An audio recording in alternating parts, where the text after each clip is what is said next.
Hello students, welcome back to Examster. जैसा कि आप स्क्रीन पे देख पा रहे हैं, बेसिक अकाउंटिंग टर्म्स का आज हम एमसीक्यू करने वाले हैं। अगर आप हमारे इस चैनल पे न्यू आए हैं तो कृपया इस चैनल को सब्सक्राइब कर लें। यहाँ आपको कॉमर्स से रिलेटेड बहुत सारे वीडियो उपलब्ध मिलेंगे जो आपके पढ़ाई के लिए बहुत इंपॉर्टेंट होंगे। ठीक है, तो चलिए एक एक करके हम इन क्वेश्चनों को देखते हैं और समझते हैं। आप भी प्रयास करिएगा अपना आंसर कमेंट में पोस्ट करने का। तो देखिए, जैसा कि स्क्रीन पे दिख रहा है, फर्स्ट नंबर क्वेश्चन क्या लिखता है, which of the following is a current liabilities. इनमें से कौन सा करंट लायबिलिटीज है ये आपको बताना है। ठीक है, पहला ऑप्शन है कैपिटल, दूसरा ऑप्शन है मॉर्गेज लोन, तीसरा ऑप्शन है शॉर्ट टर्म लोन और चौथा ऑप्शन है लॉन्ग टर्म लोन। तो पहले हम समझते हैं कि करंट लायबिलिटीज क्या होता है। ठीक है, करंट लायबिलिटीज का मतलब होता है कि वैसा लायबिलिटीज जो 12 माह के अंदर या 1 साल के अंदर आपको भुगतान करना पड़ेगा। ठीक है, वैसे लायबिलिटीज को क्या बोलते हैं, तो करंट लायबिलिटीज बोलते हैं। ठीक है, अब जो इंफॉर्मेशन जो नीचे ऑप्शन दिया हुआ है उसमें से हमको देखना है कि वो कौन सा लायबिलिटीज है जो 12 माह के अंदर भुगतान करना होता है। तो पहला ऑप्शन में है कैपिटल। अब कैपिटल कैपिटल क्या होता है, तो व्यवसाय का जो ऑनर होता है, जो व्यवसाय को चलाने के लिए पूंजी के रूप में जो धन लगाता है, ठीक है, जो संपत्ति लगाता है, उसी को हम लोग क्या बोलते हैं, पूंजी बोलते हैं। अब ये पूंजी से पूरा व्यवसाय चलता है और ये अंतिम समय तक व्यवसाय में रहता है। अगर आप इस पूंजी को निकाल दे तो व्यवसाय बंद हो जाएगा। मतलब क्लियर है कि ये क्या हुआ, एक लॉन्ग टर्म लायबिलिटीज हो गया, यानी कि नॉन करंट लायबिलिटीज हो गया। तो करंट लायबिलिटीज तो नहीं होगा। ठीक है, उसके बाद क्या है, मॉर्गेज लोन। मॉर्गेज लोन भी एक लॉन्ग टर्म यानी कि नॉन करंट लायबिलिटीज ही होता है। जब हम किसी व्यक्ति से लोन लेते हैं और बदले में कोई वस्तु उसको सौंपते हैं, उसी को हम लोग क्या बोलते हैं, मॉर्गेज लोन बोलते हैं, जिसको बंधक ऋण के नाम से भी जानते हैं। ठीक है, उसके बाद होता है आपका लॉन्ग टर्म लोन। नाम से ही पता चल रहा है कि दीर्घकालीन दायित्व, वैसा दायित्व जो लॉन्ग टर्म के लिए लिया गया है। तो ये सारे ऑप्शंस को देखने के बाद एक बात तो क्लियर हो गया कि ए, बी और डी ये ऑप्शन तो नहीं होगा। ठीक है, तो कौन सा ऑप्शन होगा, तो ऑप्शन नंबर आपका सी होगा, क्योंकि यहां पे क्लियर लिखा हुआ है शॉर्ट टर्म लोन, यानी कि अल्पकालीन ऋण। और क्वेश्चन में भी आपसे यही पूछा है कि इनमें से कौन सा करंट लायबिलिटीज है, ये आप बताइए। तो आशा करते हैं कि ये जो क्वेश्चन है वो आपको क्लियर हो गया होगा, अच्छे से समझ में आ गया होगा। और करंट लायबिलिटी जब भी पूछेगा तो आप आराम से उसका ऑप्शन टिक लगा सकते हैं। तो इसका राइट आंसर कौन सा होगा, तो सी नंबर होगा। क्लियर है, चलिए नेक्स्ट क्वेश्चन देखते हैं। नेक्स्ट क्वेश्चन में क्या लिखता है कि the person who is to receive cash from business is called. उस पर्सन को क्या कहेंगे जो बिजनेस से पैसा रुपया लेने वाला है। बिजनेस को देने वाला नहीं है, बिजनेस से लेने वाला है, वैसे पर्सन को हम क्या बोलेंगे। ठीक है, तो देखिए, लेने वाला पर्सन है मतलब व्यवसाय जो है उस पर्सन को क्या होगा, पैसा देगा। तो यहां देखिए ऑप्शन ऑप्शन फर्स्ट में क्या लिखता है, क्रेडिटर्स, दूसरा ऑप्शन है डेटर्स, तीसरा ऑप्शन है कस्टमर और चौथा ऑप्शन है नन ऑफ दिस। ठीक है, तो पहले हम चर्चा करते हैं जो ऑप्शन नहीं होगा वो क्यों नहीं होगा। ठीक है, तो डेटर्स, डेटर्स मतलब देनदार, जो व्यक्ति व्यवसाय को पैसा देगा उसको हम लोग क्या बोलते हैं, देनदार बोलते हैं। तो आपसे क्या पूछा कि व्यवसाय, यहां पे देखिए क्या बोलता है कि कैश, मतलब फिर से देख लेते हैं, the person who is received cash from business is called, जो बिजनेस से कैश प्राप्त करेगा। तो यहां तो देने वाली बात हो गई, डेटर्स तो देने वाला पर्सन है, तो ये तो ऑप्शन नहीं होगा। कस्टमर्स मीन्स वह व्यक्ति होता है जो व्यवसाय से क्या करते हैं, वस्तुओं को खरीदता है। ठीक है, और नन ऑफ दिस तो सवाल ही नहीं होता है। तो इसमें जो करेक्ट आंसर होगा वो कौन सा होगा, क्रेडिटर्स, क्योंकि व्यवसाय को, इस व्यक्ति को, इस पर्सन को पैसा देना होता है। तो इसका जो करेक्ट आंसर होगा वो होगा आपका कौन सा, ए नंबर। क्लियर है, चलिए नेक्स्ट क्वेश्चन देखते हैं। नेक्स्ट क्वेश्चन में क्या लिखता है कि which of the following is intangible assets. इनमें से कौन सा इंटेंजिबल एसेट्स है ये बताना है आपको। तो सबसे पहले हम जानते हैं कि इंटेंजिबल एसेट्स या अमूर्त संपत्ति क्या होता है। तो इंटेंजिबल एसेट्स या अमूर्त संपत्ति उस संपत्ति को बोलते हैं जिसको आप ना तो देख सकते हैं ना ही छू सकते हैं, केवल और केवल अनुभव कर सकते हैं, वैसे संपत्तियों को हम लोग बोलते हैं इंटेंजिबल एसेट्स। अगर हम इसके एग्जाम्पल की बात करें तो होता है गुडविल, कॉपीराइट, पैटेंट, ट्रेडमार्क्स, ठीक है।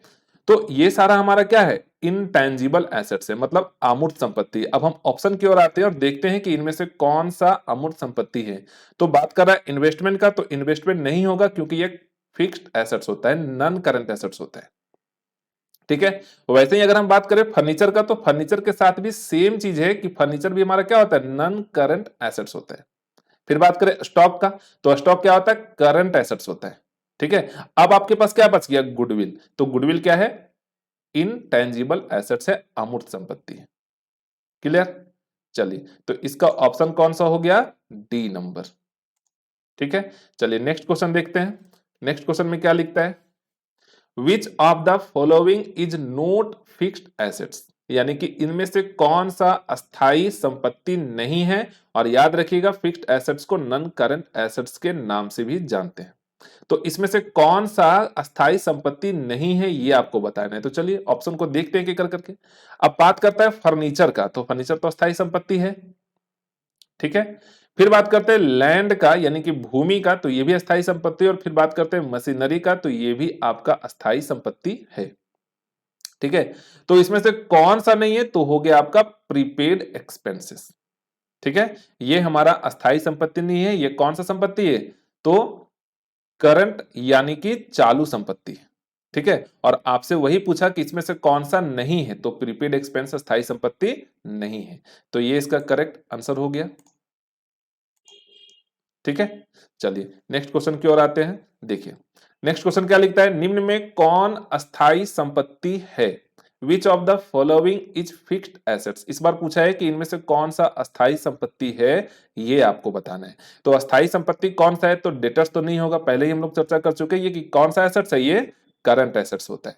क्रेडिटर्स करंट लायबिलिटीज होता है और बिल्स रिसीवेबल जो है वो करंट एसेट्स होता है। तो ये तीनों ऑप्शन नहीं है, तो क्या बच गया हमारा, फर्नीचर, यानी कि फर्नीचर फिक्स्ड एसेट्स है, जिसको हम लोग नॉन करंट एसेट्स के नाम से भी जानते हैं। क्लियर है। चलिए नेक्स्ट क्वेश्चन देखते हैं। नेक्स्ट क्वेश्चन में क्या लिखता है, गुड्स मीन। ठीक है। गुड्स क्या होता है, तो गुड्स का मतलब होता है वैसी वस्तु जिसका कोई फर्म या कोई बिजनेस क्या कर रहा हो, व्यापार कर रहा हो, उसको इसलिए खरीदा हो क्योंकि उसको लाभ पर बेच सके। ठीक है। बेचकर लाभ कमा सके, उसी को हम लोग क्या बोलते हैं, गुड्स बोलते हैं। फॉर एग्जाम्पल अगर मान लीजिए कि मेरा स्टेशनरी का शॉप है और अगर हम स्टेशनरी खरीदते हैं, ठीक है, तो हम उस स्टेशनरी को इसलिए खरीद रहे हैं क्योंकि हम उसको क्या करेंगे, लाभ लेकर बेचेंगे, उससे लाभ कमाएंगे। लेकिन अगर हम स्टेशनरी का शॉप में, ठीक है, अगर हम स्टेशनरी का शॉप में एक एसी लगवा देते हैं या फर्नीचर लगवा देते हैं, तो हम उसको बेचने के उद्देश्य से नहीं खरीद रहे हैं। ठीक है। तो ऐसे कंडीशन में ये हमारा क्या हो जाएगा, एसेट्स हो जाएगा। लेकिन वैसे वस्तु जिसको आप पुनः बिक्री के उद्देश्य से खरीद रहे हैं, लाभ पर बेचने के उद्देश्य से, वो हमारा क्या कहलाता है, गुड्स कहलाता है। तो चलिए देखते हैं ऑप्शन को, इसमें कौन कौन सा ऑप्शन दिया हुआ है। तो पहला ऑप्शन है commodity to be consumed, commodity to be used and assets, commodity to be bought and sold, और commodity to be bought but not to be sold। तो इसका करेक्ट आंसर कौन सा होगा, तो commodity to be bought and sold, यानी कि क्रय एवं विक्रय की जाने वाली वस्तु। ठीक है। चलिए नेक्स्ट क्वेश्चन देखते हैं। इसमें क्या लिखता है कि ट्रांजेक्शन्स मीन, यानी कि लेन देन का अर्थ है। ठीक है। लेन देन, ठीक है, लेन देन मतलब वस्तुओं को खरीदना और बेचना, देना और लेना। ठीक है। और किस टर्म में, तो मनी के टर्म में, रुपया पैसे के टर्म में। ठीक है। तो चलिए ऑप्शन देखते हैं कौन सा होगा, तो माल एवं सेवाओं का विनिमय, यानी कि exchange of goods and service. उसके बाद फिर क्या लिखा हुआ, exchange of goods and service in terms of money. फिर क्या लिखता है, exchange of goods and money और नन ऑफ दीज। तो अभी क्या बोले कि ट्रांजैक्शन होने के लिए किस फॉर्म में होना चाहिए, मनी के टर्म में होना चाहिए। तो इसका जो करेक्ट आंसर होगा वो कौन सा होगा, तो बी नंबर होगा। ठीक है। कितना number, B number, exchange of goods and service in terms of money. आप लोग भी प्रयास करिएगा और आंसर देने का मतलब क्या बोलते हैं उसको, प्रयास करिएगा कमेंट बॉक्स में। ठीक है। चलिए नेक्स्ट क्वेश्चन देखते हैं। नेक्स्ट क्वेश्चन में क्या लिखता है कि which of the following is current assets. अब इनमें से कौन सा करंट एसेट्स है। जैसे कि हम लोग पहले सीख चुके कि करंट एसेट्स क्या होता है, तो वह संपत्ति जो 12 माह के अंदर या 1 साल के अंदर कैश में परिवर्तित हो जाएगा या कैश तुल्य होता है, कैश के जैसा होता है, उसी को हम लोग क्या बोलते हैं, करंट एसेट्स बोलते हैं। तो बात हो रहा है फर्स्ट ऑप्शन का, इन्वेस्टमेंट इन 8% डिवेंचर, तो ये तो नहीं होगा, ठीक है। उसके बाद क्या बोलता है, प्लांट एंड मशीनरी, ये भी नहीं होगा, ये भी लॉन्ग टर्म एसेट्स है, यानी कि नॉन करंट एसेट्स है। फिर बात करते हैं गुडविल का, तो गुडविल कौन सा संपत्ति होता है, तो गुडविल होता है आपका इनटेंजिबल एसेट्स। और हम लोगों से क्या पूछा कि करंट एसेट्स कौन सा है, तो इसका करंट एसेट्स होगा प्रीपेड एक्सपेंस, प्रोदत्त व्यय, ठीक है, क्लियर है। चलिए आगे का क्वेश्चन देखते हैं। इसमें क्या बोलता है, निम्नलिखित में कौन चल संपत्ति नहीं है, निम्नलिखित में कौन चल संपत्ति नहीं है, which of the following is not a current assets. पिछला क्वेश्चन में पूछा आपसे कौन सा करंट एसेट्स है, और इस क्वेश्चन में पूछ रहा है कि कौन सा करंट एसेट्स नहीं है, ठीक है। तो देखिए हम नीचे इसके ऑप्शन से देखते हैं, प्रीपेड रेंट, ये करंट एसेट्स है, आज आप खर्च कर दिए आगे आने वाले समय के लिए, तो उपयोगिता तो आपको मिलेगा ना, तो ऐसे संपत्तियों को क्या बोलते हैं, करंट एसेट्स बोलते हैं। कैश एट बैंक, ये भी आपका करंट एसेट्स है, बिल्स रिसीवेबल, ये भी करंट एसेट्स है। अगर ये तीनों करंट एसेट्स है तो कौन सा करंट एसेट्स नहीं है, तो वो ऑप्शन है आपका प्रिलिमिनरी एक्सपेंस।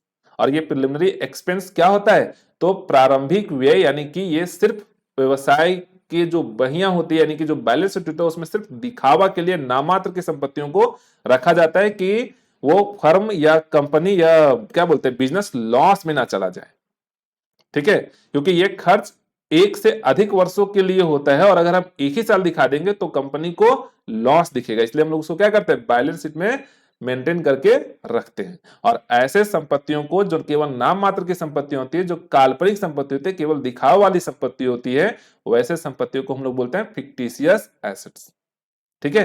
तो प्रिलिमिनरी एक्सपेंस क्या है हमारा, फिक्टिशियस एसेट्स है, क्लियर है। चलिए नेक्स्ट क्वेश्चन देखते हैं।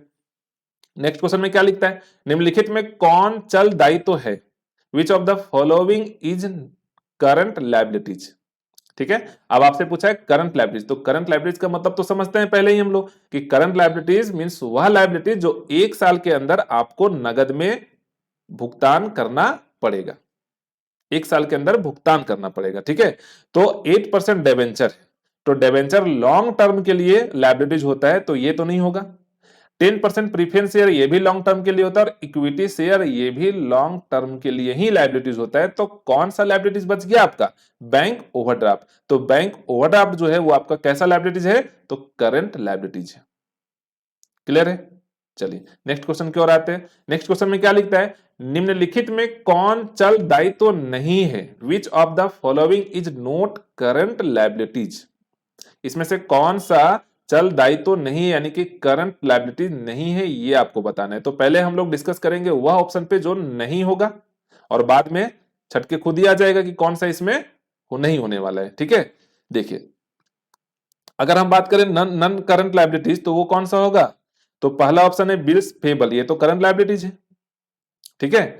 बैंक ओवरड्राफ्ट, ये भी आपका करंट लायबिलिटीज है। अनअर्नेड इनकम, ये भी करंट लायबिलिटीज है। तो कौन सा बच गया, रिजर्व फंड, यानी कि रिजर्व फंड जो है वो आपका नन करंट लायबिलिटीज होता है, क्लियर, याद रहेगा। चलिए नेक्स्ट क्वेश्चन देखते हैं। अब आगे क्या है, which of the following is not current liabilities. फिर से वही बात पूछ रहा है कि इसमें से कौन सा करंट लायबिलिटीज नहीं है। तो बात करें हम लोग आउटस्टैंडिंग रेंट की, तो ये करंट लायबिलिटीज होता है। और ये आउटस्टैंडिंग रेंट क्या होता है, तो वैसा खर्च जो भुगतान दे हो गया हो पर अभी तक आपने उसका भुगतान नहीं किया हो। जैसे मान लीजिए कि अगर हम कोई रूम को रेंट पे लेते हैं और 100 रुपया पर माह का रेंट आपको पे करना है, तो एक फाइनेंशियल ईयर जब पूरा हो जाएगा तो साल के अंत में या फाइनेंशियल ईयर के अंत में आपको 1200 रुपया रेंट का पैसा पे करना होगा, और आप जो है वो केवल 1000 रुपया ही पे कर रहे हैं। तो जो 200 रुपया शेष बच गया वही हमारा क्या कहलाता है, आउटस्टैंडिंग कहलाता है, ठीक है। तो ये हमारा क्या है, करंट लायबिलिटीज। और आपसे क्या पूछा, नॉन करंट लायबिलिटीज। चलिए बात करते हैं आगे, सॉरी नोट करंट लायबिलिटीज में से कौन सा नोट करंट लायबिलिटीज नहीं है, है ना। देखिए फिर क्या कहता है, प्रोविजन फॉर टैक्सेशन। तो प्रोविजन फॉर टैक्सेशन जो है ये भी आपका करंट लायबिलिटीज ही है, ठीक है। उसके बाद क्या बोलता है फिर, प्रीपेड एक्सपेंस। ये प्रीपेड एक्सपेंस क्या होता है? करंट एसेट्स होता है, ठीक है। और क्रेडिटर्स फॉर वेजेस, तो ये करंट लायबिलिटीज है। तो कौन सा नहीं है? प्रीपेड एक्सपेंस, यानी कि ऑप्शन नंबर सी। क्लियर है?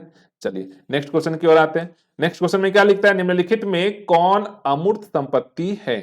यानी कि which of the following is intangible assets. तो इनटैंजिबल एसेट्स पे हम लोग अभी चर्चा किए थे कि इनटैंजिबल एसेट्स वह एसेट्स होता है जिसको ना तो आप देख सकते हैं और ना ही छू सकते हैं, यानी कि नॉट सीनेबल एंड टचेबल।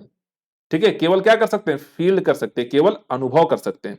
तो इसमें से कौन सा होगा? तो देखिए, patent right, preliminary expense, cash in hand और डेटर्स। तो डेटर्स आपका करंट एसेट्स होता है, cash in hand current assets होता है, प्रिलिमिनरी एक्सपेंस फिक्टिशियस एसेट्स होता है। तो कौन सा बच गया? पैटेंट राइट, यानी कि यही हो जाएगा आपका इनटेंजिबल एसेट्स, यानी कि अमूर्त संपत्ति। क्लियर? चलिए नेक्स्ट क्वेश्चन देखते हैं। नेक्स्ट क्वेश्चन में क्या लिखता है कि which of the following is fictitious assets. अब बोलता है इसमें से कौन सा फिक्टिशियस एसेट्स है, ये आपको बताना है। फिक्टिशियस एसेट्स का मतलब आपको बताएं कि काल्पनिक संपत्ति, दिखावा मात्र की संपत्ति या नाम मात्र की संपत्ति जिसका कोई फिजिकल एग्जिस्टेंस नहीं होता है, केवल दिखावा के लिए बैलेंस शीट में उसको लिखा जाता है। और प्रत्येक साल क्या करते हैं? रिटर्न ऑफ करते हुए हम लोग उसको इंड कर देते हैं, समाप्त कर देते हैं। किसके माध्यम से? तो प्रॉफिट एंड लॉस के माध्यम से।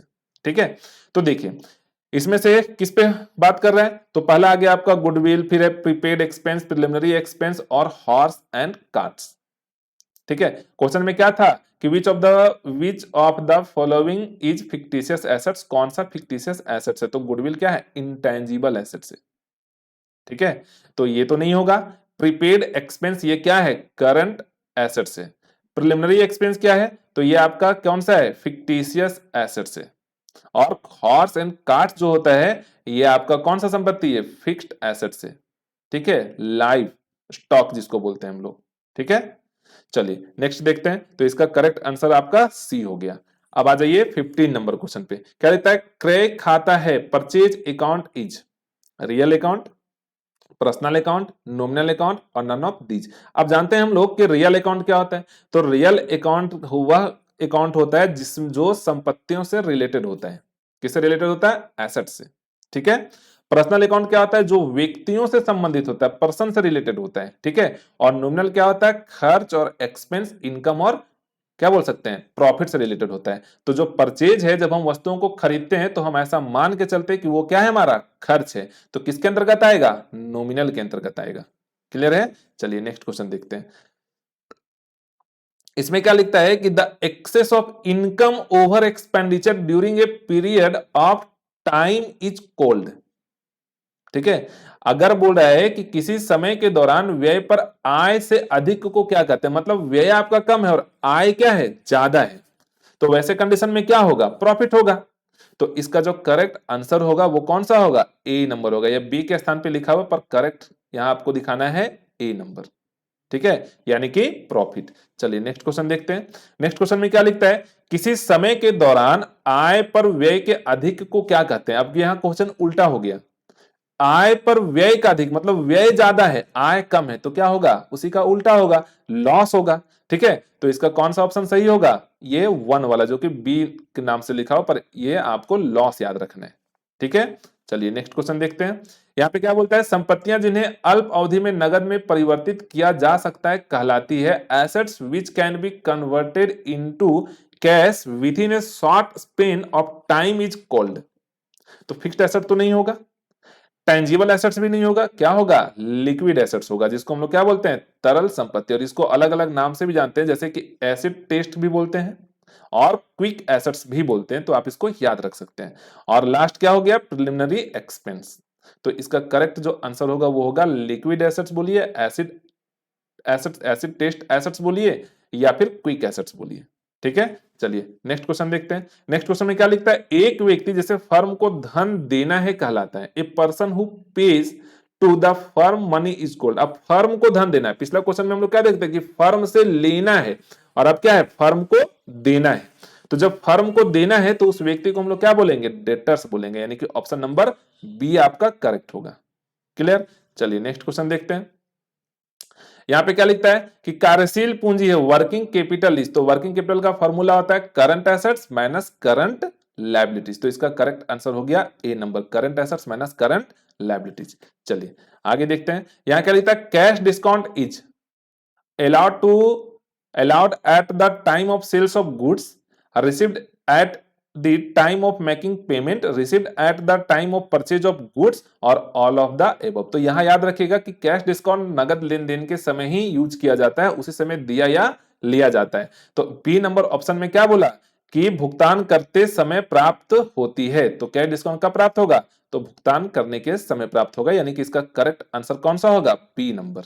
चलिए नेक्स्ट क्वेश्चन देखते हैं, बोलता है व्यापारिक छूट। ये व्यापारिक छूट किनको जाता है, व्यापारियों को दिया जाता है। आप नगद में खरीदो तो कैश डिस्काउंट, और अगर आप उधार खरीदो तो कौन सा डिस्काउंट मिलता है, ट्रेड डिस्काउंट। किनको मिलता है, व्यापारियों को मिलता है, ट्रेडर्स को मिलता है। तो चलिए ऑप्शन देखते हैं, allowed at the time of receiving payment, ठीक है, allowed at the time of sales of goods, और ए एंड बी, और allowed in all the case. तो नहीं, इसका करेक्ट आंसर होगा B number, allowed at the time of sales of goods. Clear. चलिए next question देखते हैं, next question में क्या लिखता है, इनमें से कौन चालू संपत्ति नहीं है, which of the following is not a current assets. तो प्रीपेड एक्सपेंस तो है, डेटर्स भी है, बिल्स रिसीवेबल भी है, तो ये नहीं है, क्योंकि ये कौन सा संपत्ति है, फिक्स्ड एसेट्स है, नॉन करंट एसेट्स है। क्लियर। चलिए नेक्स्ट क्वेश्चन देखते हैं, नेक्स्ट क्वेश्चन में क्या लिखता है, which of the following is not a tangible assets. इनमें से कौन सा टेंजिबल एसेट्स नहीं है, ये आपको बताना है। तो मोटर कार, गुडविल, स्टॉक और बिल्डिंग। एक मिनट, क्वेश्चन दोबारा से देखते हैं, which of the following is not a tangible assets. Tangible assets का मतलब वह एसेट जिसको आप छू सकते हैं, देख सकते हैं, अनुभव कर सकते हैं, उसको हम लोग क्या बोलते हैं, टेंजिबल। तो आपसे पूछ रहा है कि कौन सा नहीं है, ये बताइए। मतलब नोट सीनेबल एंड टचेबल, केवल क्या कर सकते हैं, फील कर सकते हैं। तो मोटर कार को तो आप देख भी सकते हैं, छू भी सकते हैं और अनुभव भी कर सकते हैं। स्टॉक के साथ भी वही है और बिल्डिंग के साथ भी वही है। तो कौन सा बच गया आपका, गुडविल। तो ये हो जाएगा इसका करेक्ट आंसर, ठीक है, ऑप्शन नंबर बी। चलिए नेक्स्ट क्वेश्चन देखते हैं, नेक्स्ट क्वेश्चन में क्या लिखता है, current assets is, current assets इनमें से कौन सा है, ये आपको बताना है। ये सब आसान क्वेश्चन है, आप लोग खुद भी कर रहे होंगे। देखिए क्या लिखता है, लैंड यानी कि भूमि, ये तो फिक्स्ड एसेट्स है, जिसको नॉन करंट एसेट्स के नाम से भी जानते हैं। फिर क्या बच गया, बिल्डिंग, फिर क्या बच गया, मशीनरी। तो ये तीनों का तीनों आपका नॉन करंट एसेट है, जिसको हम लोग फिक्स्ड एसेट्स भी बोलते हैं। तो जो शेष बच गया स्टॉक, यही हमारा क्या है, करंट एसेट्स है। क्लियर। चलिए नेक्स्ट क्वेश्चन की ओर आते हैं, नेक्स्ट क्वेश्चन में क्या लिखता है, repair charge of office old furniture is. पुराना फर्नीचर का आप रिपेयर करवाएं तो वो हमारा किसके अंतर्गत आएगा, रेवेन्यू एक्सपेंस के अंतर्गत आएगा। लेकिन अगर यही बात होता कि हम कोई संपत्ति नया खरीद के लाएं या पुराना ही खरीद के लाएं और उस पर खर्च किए, तो उस पर जो खर्च होगा वो हमारा कैपिटल एक्सपेंस कहलाता है। तो इसका जो सही आंसर होगा वो होगा रेवेन्यू एक्सपेंस। ठीक है। चलिए नेक्स्ट क्वेश्चन देखते हैं, इसमें क्या लिखता है कि current liabilities means which are payable within 12 months, which are payable within 60 months, which are less than 550,000 और which are payable immediately। तो इसका करेक्ट आंसर आपको पता है, क्योंकि हम पहले भी इस पे चर्चा कर चुके हैं। तो इसका करेक्ट आंसर जो होगा वो होगा आपका which are payable within 12 months। ठीक है, यानी कि ऑप्शन नंबर ए। चलिए नेक्स्ट क्वेश्चन देखते हैं, यहां पे क्या लिखता है, ₹2,000 paid as rent of office premises it is. ठीक है, कार्यालय भवन का भाड़ा दिया। अब ये क्या है, इवेंट है, ट्रांजैक्शन है, बोथ और नन ऑफ दीज। तो इस जब हम लोग फर्स्ट चैप्टर पढ़े थे तो हम लोग इस पे चर्चा किए थे कि इवेंट क्या होता है और ट्रांजैक्शन क्या होता है। इवेंट का मतलब क्या होता है ना, कि जैसे अंदरूनी, अगर मान लो कि हम डिप्रिसिएशन लगाएं तो वो इवेंट के अंतर्गत है, क्योंकि यहाँ दो लोगों का जरूरत नहीं है, लेन देन नहीं हो रहा है। ठीक है, लेकिन अगर यही बात होता है, लेन देन वाली बात होता है, जिसमें हम किसी व्यक्ति को दे रहे हैं, कोई प्राप्त कर रहा है ना, तो वो हमारा किसके अंतर्गत आता, ट्रांजेक्शन के अंतर्गत आता। तो यहाँ पे क्या बोला कि कार्यालय का भवन 2,000 रुपए दिया, तो कार्यालय का भवन 2,000 रुपए दिया तो किसी व्यक्ति को दे रहे होंगे ना आप, तो वो किसके अंतर्गत आएगा, तो ट्रांजेक्शन के अंतर्गत आएगा। क्लियर है। चलिए नेक्स्ट क्वेश्चन देखते हैं, यहाँ पे क्या बोलता है कि at the end of the financial year after sale of goods, ठीक है, ये गुड्स है, goods worth ₹2 lakh, there was a closing stock of ₹10,000, this is, ये क्या है। तो यहां जो लास्ट में 10,000 बचा, ये किसी के साथ लेन देन वाला कंडीशन तो नहीं है, ये हमारे पास बच गया है, तो हमारा क्या होगा, इवेंट होगा, यानी कि एक घटना होगा। क्लियर। चलिए नेक्स्ट क्वेश्चन देखते हैं, नेक्स्ट क्वेश्चन में क्या लिखता है कि करंट एसेट्स मींस, अब करंट एसेट्स का क्या मीनिंग है? तो क्या है, which are converted into cash और consumed within a short period या विद इन 12 मंथ। पढ़ के तो आपको पता चल ही गया होगा कि इसका जो करेक्ट ऑप्शन होगा वो कौन सा होगा, ए नंबर होगा। ठीक है, बाकी ऑप्शन को भी देख लेते हैं। All assets which are less than 50,000, all assets other than trade debtors और only cash in hand and cash at bank. तो इसका जो करेक्ट आंसर होगा वो होगा आपका ए नंबर।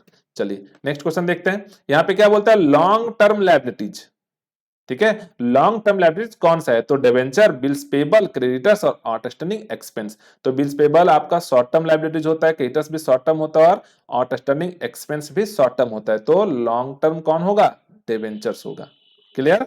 चलिए फिर क्या लिखता है, अनिश्चित तिथि के पहले, सॉरी, निश्चित तिथि के पहले मूल्य का भुगतान करने वाले व्यापारी को दी जाती है, is given to businessman who clear his payment before certain period. Cash discount, bills payable, trade discount और नन ऑफ दिस। तो हम लोग उसको क्या देंगे, कैश डिस्काउंट देंगे। क्लियर। चलिए नेक्स्ट क्वेश्चन की ओर आते हैं। यहां पे क्या लिखता है कि Arun is a book seller, which item will be goods for his business. ठीक है, मतलब बोलता है कि अरुण जो है वो एक बुक विक्रेता है, तो इनमें से कौन सा उसके लिए गुड्स होगा ये बताना है। तो परचेज ऑफ कंप्यूटर, तो कंप्यूटर तो बेच नहीं रहा है, वो तो स्टेशनरी का लेन देन कर रहा है, तो ये तो एसेट्स हो जाएगा। फेन ये भी एसेट्स होगा, फर्नीचर ये भी एसेट्स होगा, तो स्टेशनरी जो है वो उसके लिए क्या होगा, गुड्स होगा। इसके बारे में हम लोग चर्चा पहले भी कर चुके हैं। फिर से एक बार सुन लीजिए कि अगर मेरा स्टेशनरी का शॉप है और स्टेशनरी से संबंधित कोई भी वस्तु का लेन देन कर रहे हैं तो वो हमारा गुड्स कहलाता है। लेकिन अगर स्टेशनरी के अलावे, जैसे हम क्या हो गया यहाँ पे, कंप्यूटर हो गया, फैन हो गया, फर्नीचर हो गया, मोटरसाइकिल हो गया, एसी हो गया, ये सब क्या है, लाभ बढ़ाने के लिए यूज कर रहे हैं, हम इसको पुनः बेचने के लिए यूज नहीं कर रहे हैं, मतलब खरीद नहीं रहे हैं, तो ये सब का सब हमारा क्या कहलाता है, एसेट्स कहलाता है। क्लियर। चलिए नेक्स्ट क्वेश्चन देखते हैं।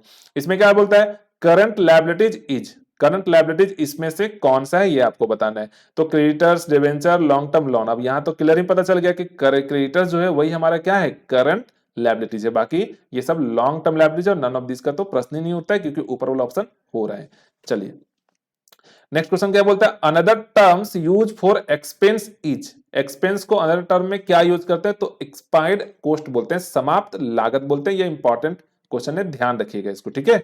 चलिए फिर क्या बोलता है, all those to whom business wants money are called, यानी कि उन सभी को जिसकी धन व्यवसाय धारता है उसे क्या कहते हैं, मतलब व्यवसाय को पैसा देना है तो क्या कहलाएगा, क्रेडिटर्स कहलाएगा। ठीक है, ए नंबर। यहां थोड़ा ए बी आगे पीछे किया हुआ, लेकिन ये याद रखिएगा कि ऊपर वाला क्रेडिटर्स होगा। ठीक है। चलिए नेक्स्ट क्वेश्चन देखते हैं। क्या बोलता है, fixed assets include, fixed assets क्या के अंतर्गत क्या क्या आता है, तो closing stock, furniture, payment in advance और डेटर्स। तो सीधा सा बात है, क्या आएगा, फर्नीचर, बाकी जो भी दिया वो सब क्या है, करंट एसेट्स है। चलिए नेक्स्ट क्वेश्चन देखते हैं, करंट लायबिलिटीज आर, इनमें से कौन सा करंट लायबिलिटीज है, तो बिल्स पेबल है, आउटस्टैंडिंग एक्सपेंस ये भी है, क्रेडिटर्स ये भी है और ऑल ऑफ दिस। तो ये सारा का सारा क्या है, आपका करंट लायबिलिटीज है। चलिए चूज द करंट स्टेटमेंट, इसमें से कौन सा स्टेटमेंट करेक्ट है ये आपको बताना है। तो goodwill is tangible assets, note, goodwill क्या है, इनटेंजिबल एसेट्स है, तो ये तो गलत हो गया। अब बोलता है bills receivable is fixed assets, नहीं, बिल्स रिसेबल क्या है हमारा, करंट एसेट्स है। अब बोलता है bank overdraft is a current liabilities, बिल्कुल सही, बैंक ओवरड्राफ्ट जो है वो क्या है हमारा, करंट लायबिलिटीज है। और फिर बोलता है outstanding salary is a fixed liabilities, नहीं, ये क्या है, करंट लायबिलिटीज है। तो इसका जो करेक्ट आंसर होगा वो होगा आपका सी नंबर, यानी कि bank overdraft is a current liabilities. देखिए व्यवसायिक उपक्रम द्वारा एक मूल्यवान वस्तु का अधिकार होने को कहा जाता है, a thing of value owned by a business entities called, तो क्या कहलाएगा, एसेट्स कहलाएगा। ठीक है। चलिए फिर क्या लिखता है कि a discount given for early और टाइमली पेमेंट इज कोल्ड। ठीक है, तो वो क्या कहलाएगा आपका, नगद, यानी कि कैश डिस्काउंट होगा। ठीक है। चलिए अब क्या बोलता है, trade discount is, trade discount किसको दिया जाता है, पहले भी चर्चा की है कि वे व्यापारियों को दिया जाता है। ठीक है, तो which is allowed at time of sale of goods, which is allowed at time of receiving payment और which is received at the time of making payment और outstanding salary is a fixed liabilities. तो इसका first number option सही होगा। ठीक है, ए number. चलिए आगे देखते हैं, एक व्यापारी, ठीक है, यानी कि a person to whom money is owed by a firm is called, यानी कि एक व्यक्ति को जैसे फर्म को धन देना है, फर्म को धन देना है, ठीक है, फर्म को धन देना है, तो क्या कहेंगे? तो फर्म को धन देना है तो उसको हम लोग क्या बोलेंगे? क्रेडिटर्स बोलेंगे, क्योंकि फर्म उसको देगा। ठीक है, क्लियर? एक व्यक्ति को जिसे फर्म को धन देना, अच्छा फर्म को देना है ना? फर्म को देना है, यानी कि a person to whom money is owed by a firm is called, तो इसमें क्या हो जाएगा? आपका क्रेडिटर्स हो जाएगा, क्योंकि फर्म को देना है, फर्म उसको पे करेगा। ठीक है, चलिए, तो ये अभी तक जितना पढ़े उसका सारा यहाँ पे आंसर दिया हुआ है, आप लोग यहाँ से सारा आंसर आप मिला सकते हैं। शायद 48 नंबर के लिए हम लोग गलत देख लिए हैं। ठीक है, ये इसका डेटर्स होगा। ठीक है, यहाँ हम लोग सेंटेंस उल्टा पढ़ रहे हैं, क्या होगा? डेटर्स होगा। तो ये सारा आपके पास आंसर आ गया। तो आज की क्लासेस को यहीं समाप्त करते हैं। इससे पहले अगर आपको ये क्लासेस अच्छा लगा हो, समझ में आया हो, तो आप लाइक, कमेंट और सब्सक्राइब करिए और अपने दोस्तों के साथ शेयर करिए, ताकि हम इस प्रकार का वीडियो और आपके लिए लाते रहें। ठीक है, थैंक यू।